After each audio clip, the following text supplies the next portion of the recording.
So I'm not a very loud speaker. Hopefully you can hear me okay. So I came to remote viewing because I was, as a child, I was a dreamer. I was a precognitive dreamer. In other words, I was dreaming things that would happen. I'm still a dreamer. I do dream work. And I'm involved in a remote viewing group that are actually remote viewing through dreams, which is a little bit of lucid dreaming and a little bit of dream incubation. You give yourself an intention. So that's I was a kid and it's been a bit of feedback. I was a kid and I found those books there. Is that better? That's much better. Okay, I have to talk right inside. Okay. All right. Okay. So I discovered shamanism through these books, and there's been a lot said about this author and these books since then. But you must remember that when I was a kid, nobody knew about alternative realities. I was born kind of by mistake in South Africa, and I was brought up in Africa. So I was far away from any occult scene or any kind of knowledge. And the only way I could find books was kind of going into a bookstore. I'm sure you've all done it. You go into a bookstore and you wait for what you need to come to. You stand in front of the bookshelf and there it is. So that's my dreaming practice. I moved to Italy and we got the internet. Okay, so the internet changed life for everybody. I'm sure some of you remember what it was like without the internet. Once we got the internet, my intelligence just grew. And so I went to the internet and I tried to find shamanism. Where could I find, to learn more, a shaman to learn with that? And I found this guy. So this guy's called Lyn Buchanan. I was terrified. I went to America. I had no idea what I was getting myself into.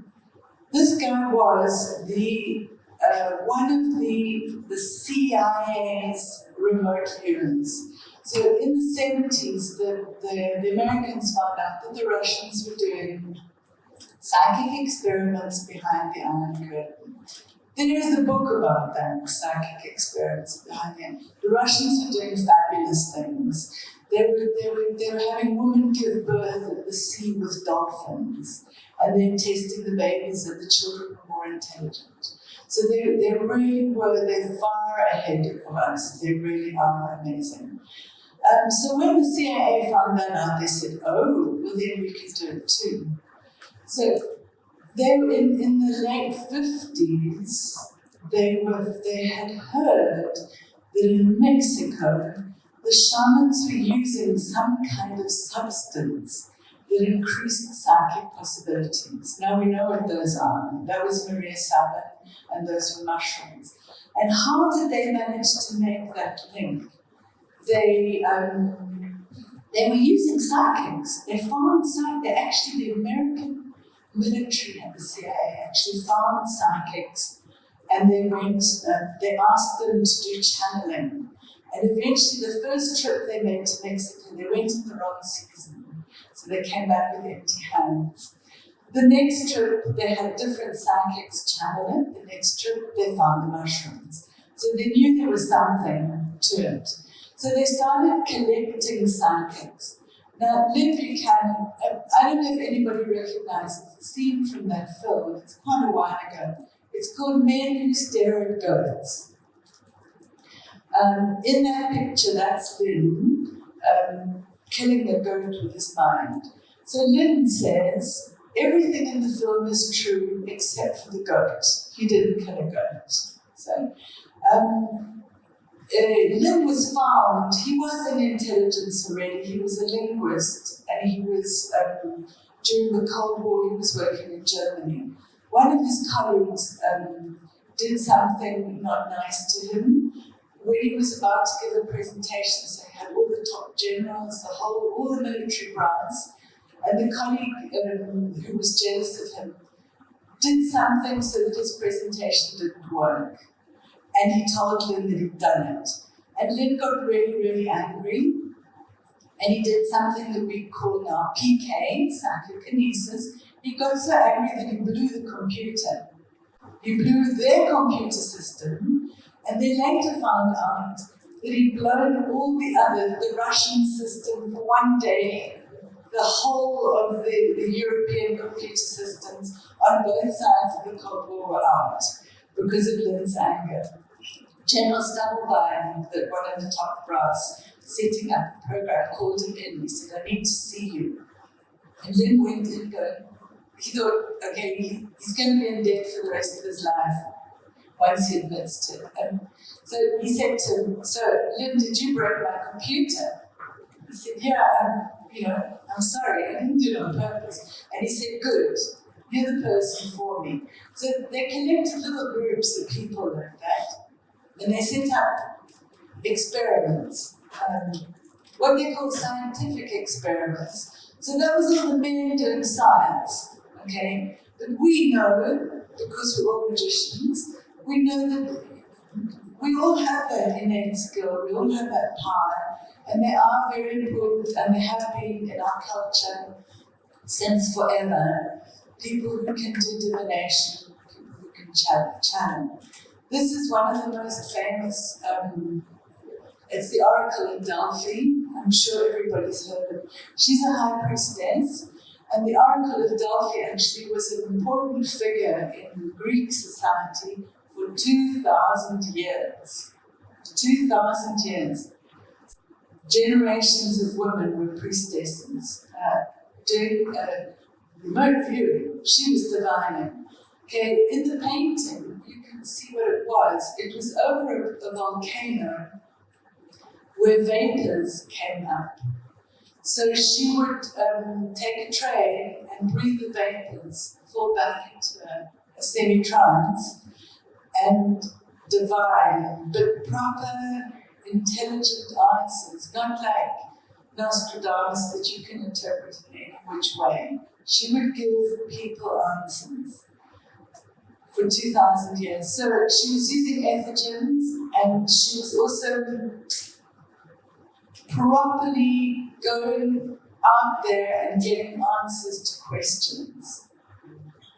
Talking about answers to questions, okay. Normally I do, it's a party trick, right? Normally I do it with pieces of paper, but we don't use them anymore. Has everybody got a cell phone here?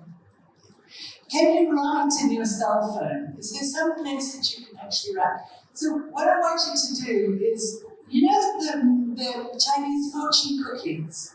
You get this fabulous answer, yeah? They go like, how is my traveling going to be? Should I, that's your question. Your home is a good place for you to live in, okay? Something like that. So write in your cell phone a phrase. It could, like a fortune cookie, anything, because afterwards I'm going to ask you to give that phrase to someone else, right? So just write down a short phrase that says something like, you're going to meet a person you need to meet for your work. Yeah, just anything, the first thing that comes to your mind. Okay, make sure everybody writes a phrase. Right, let me carry on with this. Okay, so here's a scientific definition of remote viewing.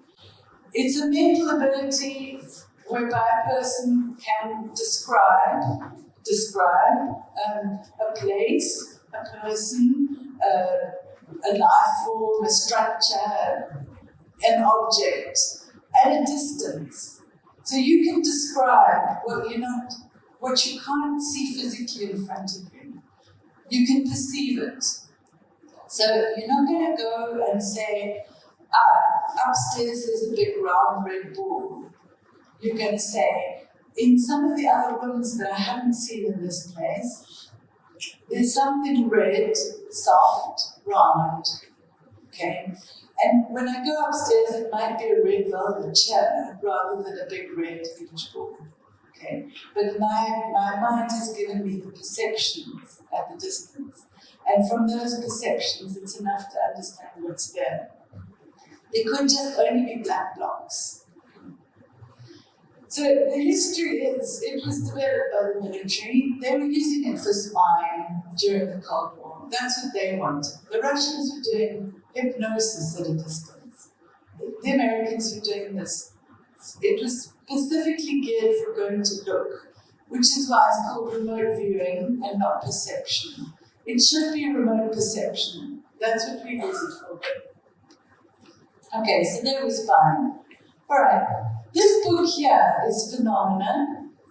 It was written by a woman who was not part of the unit. Okay, so it's not prejudiced, and it's a woman writing. So it's an absolutely fantastic book. And it has all the history's got everything in it. It's super well documented. So here's a quote from it. For 40 years, the US government has researched extrasensory perception, using it in attempts to locate hostages, fugitives, secret bases, downed fighter jets, to divine other nature's secrets they're spying, and even to predict future threats to national security. The intelligence agencies involved were the CIA, the DIA, the NSA, the DEA, the Navy, the Air Force, and the Army. At the same time as they were doing this, there were civilians doing the same kind of thing, and the civilians were using it to look at the future of the stock exchange so that they could make money on it, short-term future. Okay, so these are the original guys from the unit. These are the scientists, Hal Puthoff, Russell Targ, Christopher Green, and Pat Price. Now that guy, Pat Price, he was a natural psychic. He insisted on being let into the unit. He did the most amazing things. But those guys in the CIA, they were a little bit involved with kind of Scientology. So there was a bit of, he was telling secrets to Scientology, he was telling the unit the Scientology secrets, and he died of a heart attack in a hotel room. And it's never been, nobody's gone, I'm pretty sure it's been psychically protected because nobody's actually gone to the unit and nobody said, but we all agree that he was taken out. So, see, that's Uri Geller. You all know who Uri Geller is. He's a famous psychic. He bends spoons, he bends forks. That's his party trick. He was a theatre magician doing that. He was using his psychic skills. Those are called PK skills, to bend forks. And whenever we have a remote viewing conference, we all bend our own ones. It's really easy to do.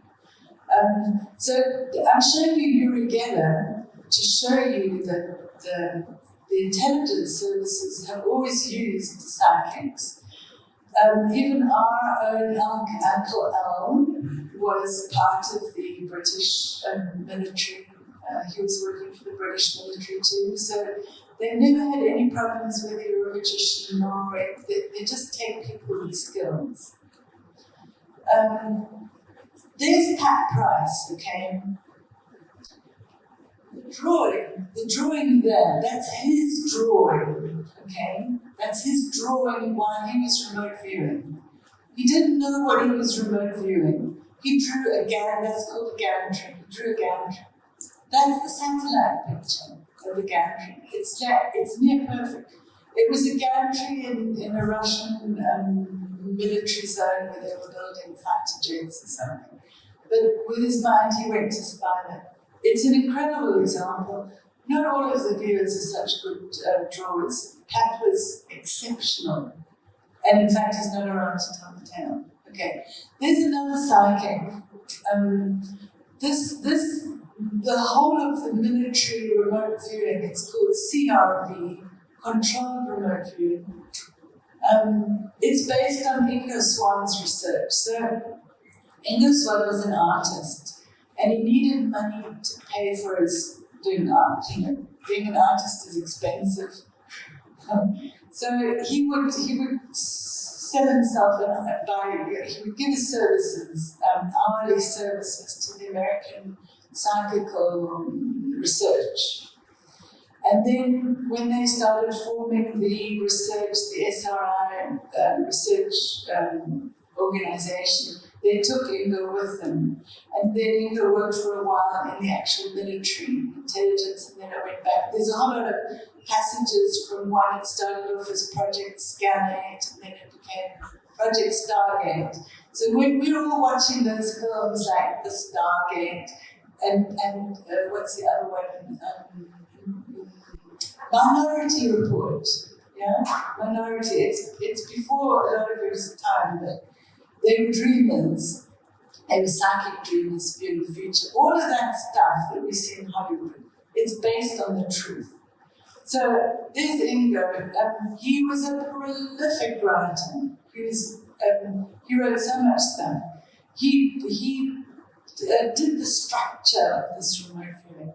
That book there, Psychic Sexuality, it's interesting from magicians because he's talking about the energy, and we all know that we use those energies. Okay, this guy's Joe McMonagle. He was an extraordinary viewer, extraordinary. He did that, he viewed into the future. He was involved with the Monroe Center. Joe McMonagle married Bob Monroe's daughter, and they were involved in the Monroe Center. The Monroe is a center where you go to have out-of-body experiences, learn to be transcendent. The military sent all the people to do the gateway experience. All the remote viewers went to do the gateway experience. So, okay, this is, if it's going to work, if I can set it off. This is the film. Does the volume work? No, you can't hear volume. Okay. We'll do, if it comes, okay. There's a film on YouTube. It's called Third Eye Spies. If you're clever, you can find the whole film for free. Otherwise, you can get it with Amazon Prime. That's this film, Third Eye Spies, and it tells you about the history. You'll see Russell Targ actually in there being interviewed. There's no volume. If it works out, we can do it. The other thing, okay, so I'm going to try, this is the important one. If I can get this one to work. Who remembers? Oh, there it is. If that works, let's see.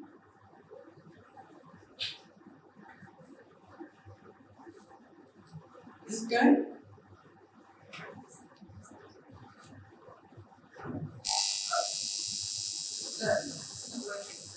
Do any of you remember when we first got the internet? Does anybody remember that modem sound? That's what I've got here. It's just a recording of the modem sound. It's just worth it to have you remember. No? It's not worth it. Okay. So why I'm using the sound that's not working, okay? It's not working. Why I'm using the sound is to tell you how remote viewing actually happens. Because, and you know it in magic and you know it in divine, if anybody divines, your body is your modem. Do you remember that old-fashioned modem? Okay, you made the phone call, your phone, right? And then there was a handshake, and the modem went dee-dee-dee-dee-dee-dee, someone did the imitation thing. And then it went shh, okay? That was what those old modems, that is a perfect metaphor for how it works in your body, okay? You set the intention, that's the phone call, you set the intention.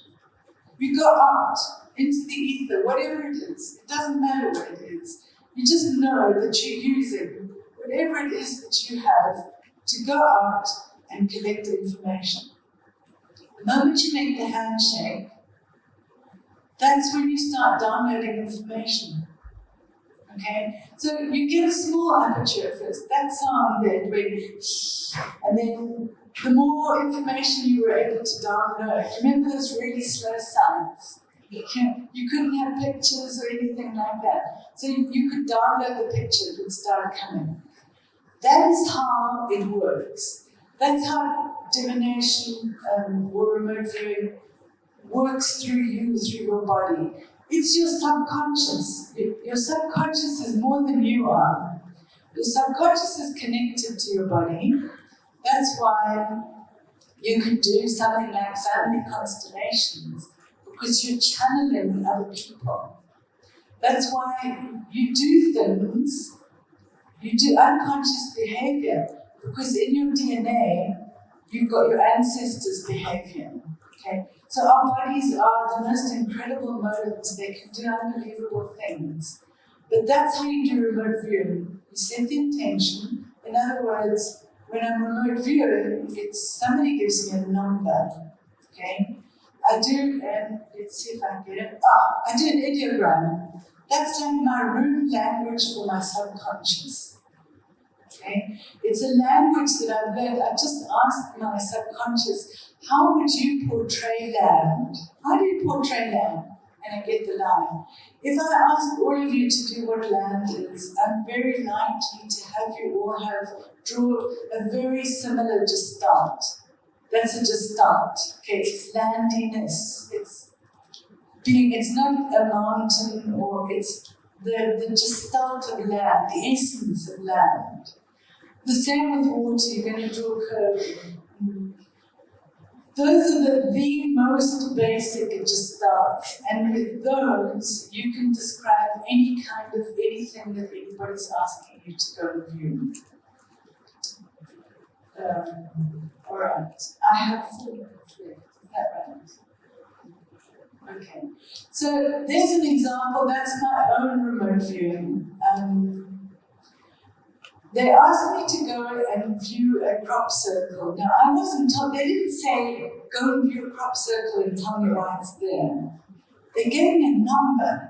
They said, okay, here's your number. They didn't say, they didn't give me something called front loading. So, in other words, it's land, go and see the land. It just gave me a number. Out of the number, I drew that drawing. And I drew it again, I coloured it in because I was getting such beautiful energy radiating that the yellow at the bottom is actually coming up towards you. And I wrote, I don't know if it's possible for you to see, my scroll there it says healing frequency. Healing frequency. That crop came out in 2021 as we were all getting out of the crop circle, as we were all getting out of lockdowns and fear and sickness and whatever. That crop circle appeared. It appeared in the UK. I can't tell you where it is, but there have been more since then. But the person in my group asked me to go and view that, and that's what I came up with. On another page that I don't have here, I wrote sun oil. And when I was doing that, I had this idea that I was looking at bones breaking, because I could actually see the stalks, the stalks of wheat breaking, and I drew the breaks. But I knew there wasn't a machine, it was snapping off the frequencies. So that answers another question about crop circles. That's another one I did. I work with a group that we call the Hellfire Group, but Strange Things copied us because we've been doing this for a couple of years. And the tasking was about cloning. So we were tasked to go and see the sheep and then see if they've been cloning since then. Now, anybody who's listening to the underground knows that they are cloning. Okay? The A is the photograph of a gene splice in cloning. And the drawing next to it, that's my drawing. That's what I drew. Okay? Without knowing what I was seeing, what I was hearing. It was a sheep. So I went first to the sheep. And I couldn't understand. I was drawing the sheep's head. And I was going, it's pregnant, it's giving birth. So I couldn't understand what it was, because when you see a life form, you don't know whether it's human or not. because you're still talking to it. I mean, sheep have thoughts. Dogs as well, you know, I'll remote view a dog and I'll say, oh, it's a person who likes people, and then this afterwards, no, it's a dog. It's very hard to tell the difference when you're listening to someone's thoughts, because they do have thoughts. So I'm going, okay, it's pregnant, it was giving birth under controlled conditions. So I was going, wow, it's like the Bible story right there in the manger. I can't understand what's going on. I'm taking this out of my writing. It's a hybrid baby from a hybrid experiment. There's some kin work, in other words, DNA. Yeah? It's involving this planet and it's on bloodlines. What could be a better description of cloning? That was what my subconscious told me. I wasn't doing it consciously. I was in a trance. Right? So on that side, you'll see it's changing dimensions. That's my actual scroll, my writing. It's a genetic experience. It's bloodline. And the very last one, I made it bigger so you can see it says precious, bloodline, DNA experiment, grail, box and baby in a box. There. There's a practice target, okay? So we do a lot of practice targets, and I was asked to task this strange photograph of David Bowie. He was in jail. They arrested him for something stupid. And his hair is back. It's very unusual. In fact, you can see my drawings have got emphasis on the hair. I didn't know who I was viewing, but I described him, and I love this man. So it was really nice to go and make a psychic connection with him. He has important hair and lips, large eyes and high cheekbones. The person is noticeable and public. The eyes seem to be the most notable feature. He's got different coloured eyes. They're large, stylish, and intelligent. So that's a practice target. You can see the drawing. It's not a perfect drawing of David Bowie, but I mean, it looks like a picture. And the clay, that's done in clay, with my eyes closed. Okay, here's a remote viewing that I really like. It's out there on the internet. You can go and you can find it. We were asked to view, so in the Hellfire group, we do esoteric targets. You can't necessarily get feedback from them. We were asked to go and do the Council of Nine. So they've been channeled, this Council of Nine. It was a really interesting experiment. As you can see, I've drawn an angelic being, and I've drawn a person holding in custody, looking after light. They're looking after light energy. So, yeah, I'm not going to go into all of that because time has definitely run out. That's me, that's what I do. There are my sides. I also train straight military remote viewing. I still collaborate with them. I'm a magician. I've had a secret life within a secret life. But there was a book published by one of the scientists called Real Magic. Has anyone seen it, heard it? Dean Radin, Real Magic. He said, oh, we're all scientists and we're all men and we do this incredible thing, but it's actually real magic. So, and after that book came out, I was able to say, well, actually, I practice shamanism, I practice dreaming.